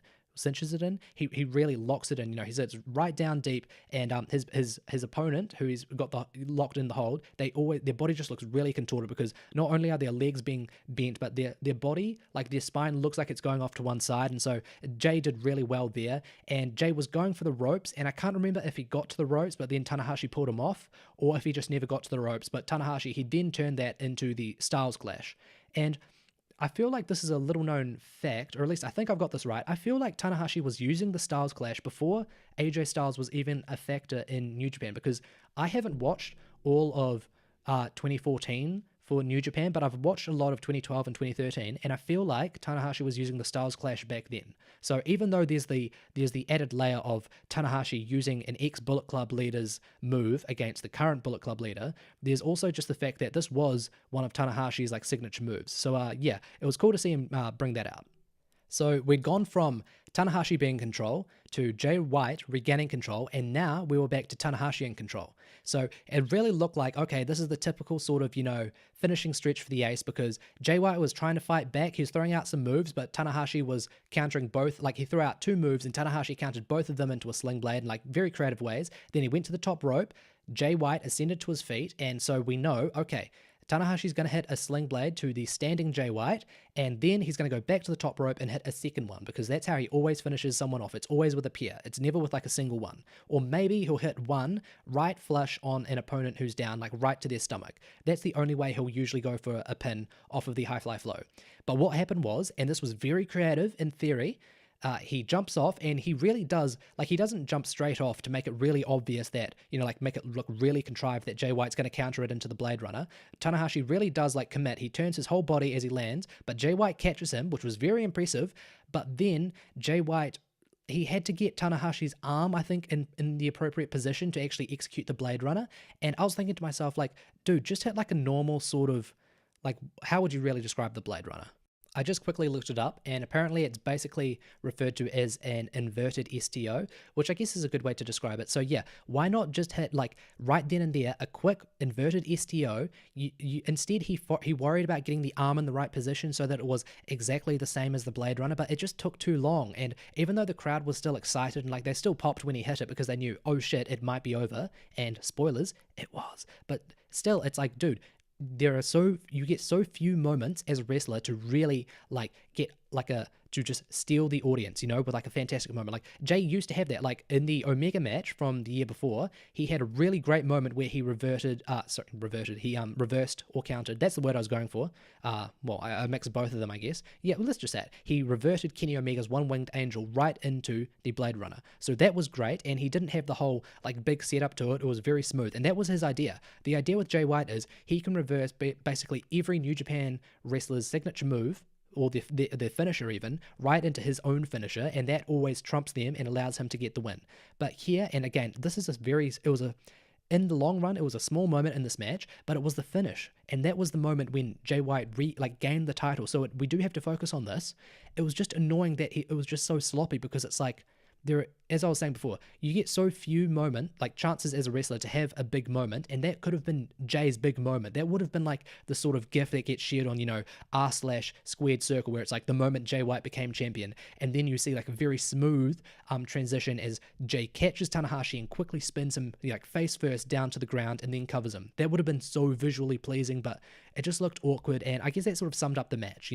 A lot of very good ideas, and I did enjoy them. This was a good match. I gave this 3.5 stars, but the in-ring just isn't there, and I do think that Jay White is awesome. My favorite match of his, I might have to go back and watch it to see how it stands up now, but he had a match with Ospreay in 2017 in ROH. That was fantastic, although I do like Jay White was great there himself, but I do feel like Ospreay was the real star of that match, sadly to say. And again, I thought Jay White had a fantastic match against Okada at Wrestle Kingdom. And this match was good, but I said he really needs to have a great match if he's going to be taken seriously as a contender for New Japan's Big Four. So look, we'll see where he goes from here. People have been comparing Jay White to Okada. They've been saying, well, hey guys, no one really gave Okada a chance, and look what happened there. And I understand what you guys are going for, but allow me to explain why I think that's fucking stupid as a comparison. Okada had the benefit of surprise. If you'd watched him as a young lion, you would have seen someone who was very solid, had a few signature moves, because he was hitting his drop kick, his amazing drop kick, even way back then in 2009, 2010 when he was a young lion. So we knew that he had some prospects, and then he came back, and we knew he was getting a big push when he had the singles match with Yoshihashi and then challenged Tanahashi afterwards. So look, we weren't very impressed with his Wrestle Kingdom match, obviously, but then he had the amazing shock when he totally devastated Tanahashi. At the time, it looked like, okay, here's this cocky kid. This is just going to, Tanahashi was on his record-breaking reign at the time. No one thought that Okada was going to win. And obviously, I wasn't there at the time. I wasn't a fan at the time. But it seems to be popular opinion that it was basically the upset in Osaka. No one really thought that Okada was going to beat Tanahashi there. And it did. And it led to this amazing era that we now have where New Japan is the best promotion in the world. You can't compare that here, because a lot of people figured that Jay White was going to win. And I already pointed out myself how very messy the booking of this match was, because Tanahashi had already beaten Jay White. He beat Tanahashi in the G1, so that earned Jay White a challenge for Tanahashi's whatever, his G1 briefcase, or as it ended up happening here, his title shot. So I was very confused, why would you already do that program where it looks like Tanahashi has, gotten his win back over Jay White, and then 2 months later they're setting up a match, which is the way it was set up was basically Jay White said, oh yeah, I've beaten Okada. Okada seems to be sort of friends with you now, Tanahashi, right? I guess I should challenge you now. In real life, which is what wrestling is trying to go for, to some extent with the booking, remember guys, there would be no reason. Tanahashi should have said, no, I've already beaten you. You may have beaten me, but now I've beaten you twice. You have no reason to challenge me. But I guess that just leads credence to the idea that Omega really did fuck things up by leaving. And I guess that's New Japan's fault at the end of the day. They couldn't work something out with one of their employees, and it ended up really leading to a very messy story. But look, we can rest assured that is the story that New Japan wanted to go for now. At least now. They probably wanted to wait a bit longer on Jay White, I think. Obviously, I think they wanted to keep Omega in the title picture, but my point is here that the writing was on the wall that Jay White was going to win, because it didn't make any sense for New Japan to so moronically book this, to have a match that we'd already basically gotten 3 months earlier. So it seemed really obvious, okay, New Japan is just throwing this together because they need a new direction for the year. Omega's walked out on them, at least as it seems. So there was already a very high chance that Jay White was going to win coming out of this match. And I feel like everyone really thought that. I myself didn't want to think of Tanahashi as a transitional champion, but looking at all the facts leading up to this match being booked, I was like, okay, I think that's definitely where we're going. If New Japan, I might have been happier if Tanahashi remained champion, but even then I would have been like, I would have been angrier, because then I would have been like, okay, well, New Japan, what the hell are you doing booking this match in the first place if you're not going to have Jay White take this very convoluted storyline and at least, have a new direction coming out of it? The other big main point of difference between Okada and Jay White is that with Okada, okay, yeah, we'd seen his match with Yoshihashi at Wrestle Kingdom, what was it, 6 or 5? And it was very, very disappointing, even bad, people have said. But at the end of the day, we still didn't really have a big opinion of him, We'd seen one match with a guy that I'm pretty sure, Yoshihashi, I'm pretty sure he was still known to be mediocre, if not bad, back then. So people were still sort of open to Okada. And you have to remember, when him and Tanahashi met at New Beginning in 2012, it was a great match. Like, I go back, there are a few matches that I love to go back and watch. Usually they're pure 5-star matches, but another, one of my favorite moments is from this match, which is why I always love going back and watching it. It's at the very end where they're trading counters, big move after big move. Well, they're not hitting big move, but it's counters on counters, and Okada suddenly puts Tanahashi away with the Rainmaker, totally floors him, flips him right over. The crowd roars, and then the crowd is totally shocked and going crazy as Okada becomes champion.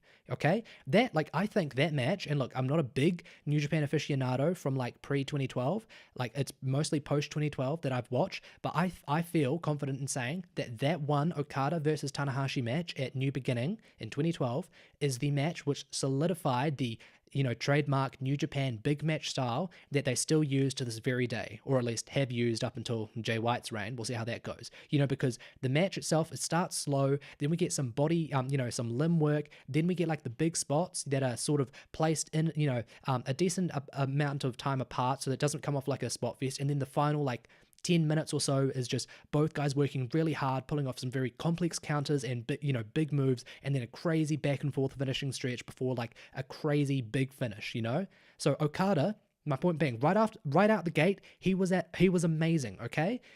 People went from thinking, okay, this guy who had an awful match against Yoshihashi, he's probably a total joke, and then they were like, holy shit, this guy, he can actually go. He worked well alongside Tanahashi, and it didn't end there. A month later, he went up against Naito, and they had an outstanding match. I was going to say possibly their best match ever, but I actually did enjoy their Wrestle Kingdom 12 match better, but arguably their best match was all the way back in 2012. And then, obviously, Okada had a fantastic match against Tanahashi at Dominion. That was another fantastic match. And then he also had a great match against Anderson. And from there, the rest is history. That's when Okada really became a big main event player in New Japan. He just went on from, strength to strength, more Tanahashi matches in 2013, some of the best matches some people have ever seen, apparently. So yeah, Okada, he had the benefit of not already having our thoughts on him molded. Whereas with Jay White, we'd already seen him for a year.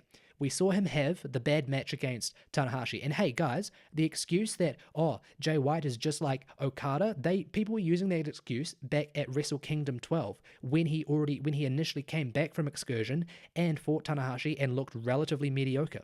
So I don't think you can use that excuse a year on as well.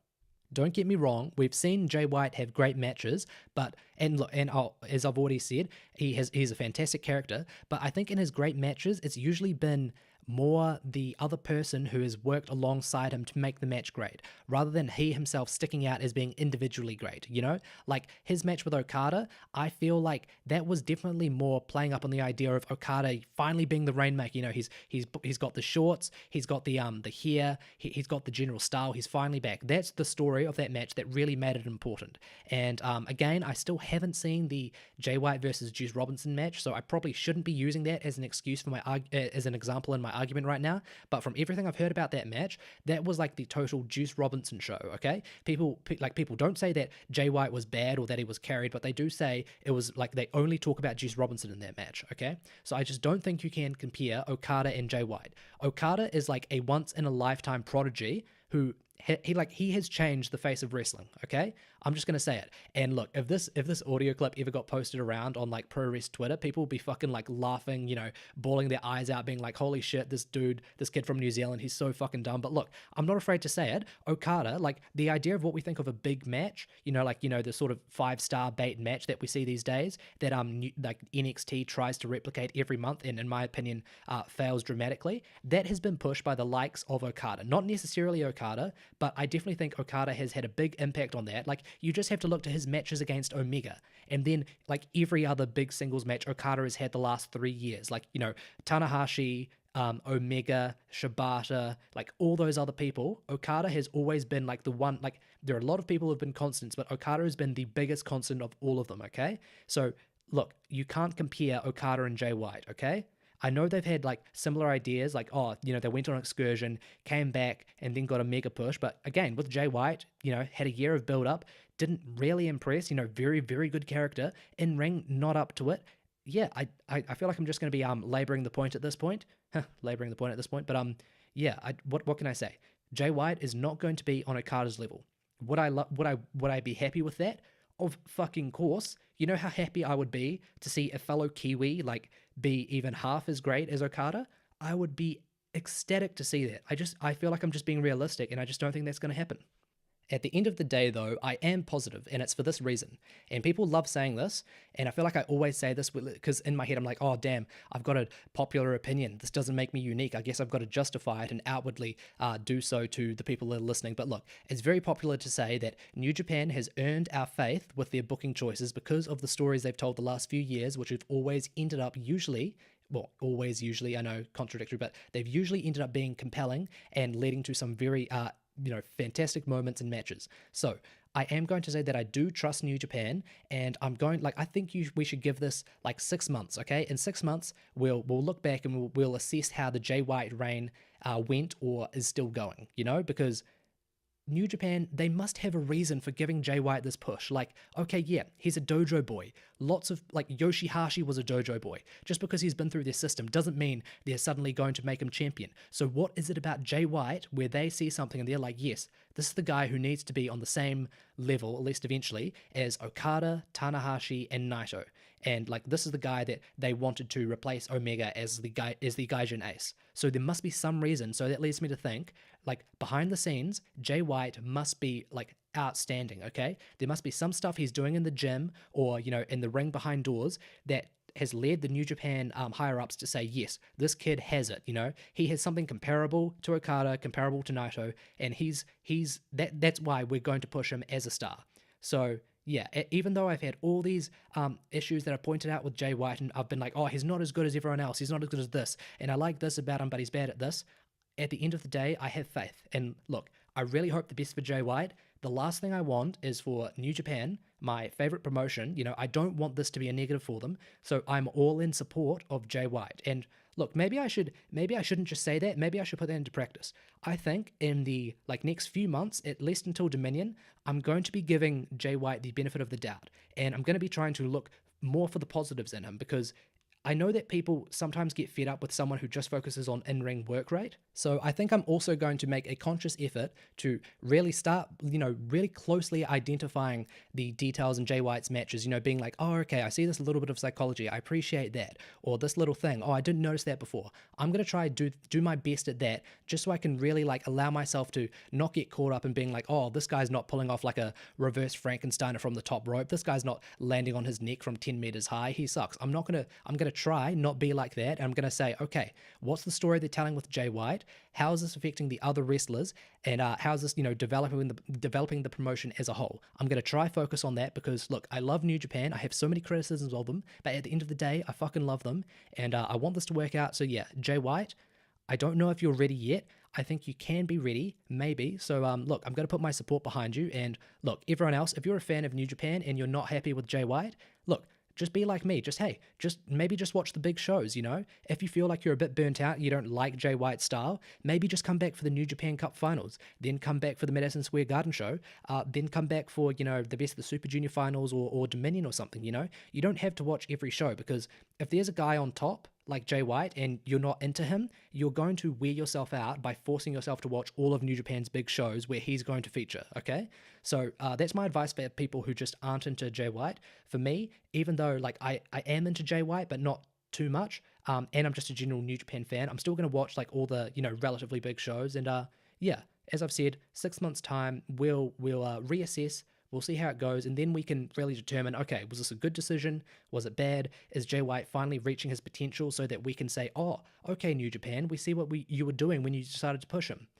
But yeah, look, that finally brings an end to this review of New Japan in Osaka. Sorry, I've been talking for so long and sort of losing myself in my rants that I just called it New Japan in Osaka. It is, of course, New Beginning in Osaka. So yeah, just for a quick wrap up, my match of the show is obviously Ishimori versus Taguchi, which is funny because I went on like a 30-minute or so analysis of Tanahashi versus Jay White and like all the implications of that. But yeah, that Ishimori versus Taguchi match, it was nice and short.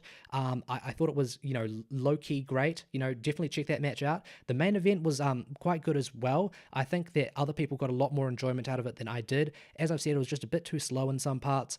And Fale versus Okada, that was a good little match. You know, I gave that 3.25. A lot of people, I don't think, really enjoyed it, mostly because of Fale. A few, like, outliers have been saying, oh, Okada, he's the worst wrestler ever. He can't sell. He never sells, you know. I usually ignore those opinions because, like, even though I don't believe in, like, pure objectivity, like, in media, I do think at some point it's like, okay, we have to agree on some things, or else, like, how can I really interact with you as, like, a human, knowing that you don't agree to the same, like, general ideas that we hold as, you know, a civilization? And that sounds totally pretentious, but you know what? That's what Okada does to you, you know? That's what happens when you've got, like, a favorite wrestler. You know, they make you, like, say things that sound really dramatic, but are actually vapid of any intellectual quality. So, yeah, that's my defense for that. But, yeah, guys, thanks for checking this out. This has been, obviously, it was a late review. Go check out the Dragon Gate Truthgate show, you know. Check out my review of it as well, obviously, but definitely check out the show itself, as well as the KZ versus Puck match. And I'm also going to be doing a review of Noah's, I believe it was the February 1st or February 2nd show, which featured Kiyomiya defending the title against Kitamiya. And I've been talking about that on these episodes for ages, but I promise I'm finally going to get to it. It's going to be great.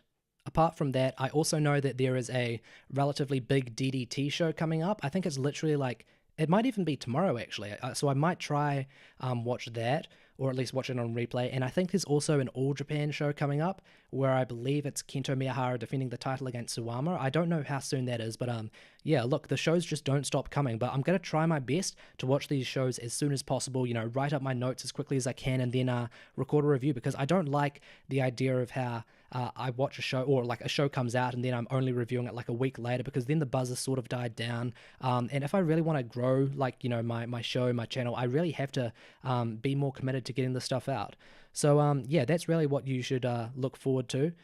Again, I guess general shows to check out from the New Beginning tour: Taichi versus Naito and Ishimori versus Taguchi. I feel like those are some really random picks, because people would probably have said, I feel like people would have said the junior tag title match and Tanahashi versus Jay. Like, they would have said those two matches are the standouts. I guess for me, I'm a bit of a tryhard. I like to pick the underdog matches and say, oh yeah, this was actually good. But I generally do feel that, like, those two matches, I generally thought those were your low-key great matches. Those are the ones I would check out. But yeah, guys, I'll see you next time. Tune in next time when I do some, you know, lame review that comes out like a week after the show is already aired and everyone's bored of it. But yeah, I'm not mad at all. I'll see you guys later. Peace. Goodbye. Sayonara. See you on the other side. Oh God, I'm so tired. Goodbye, everyone. See ya.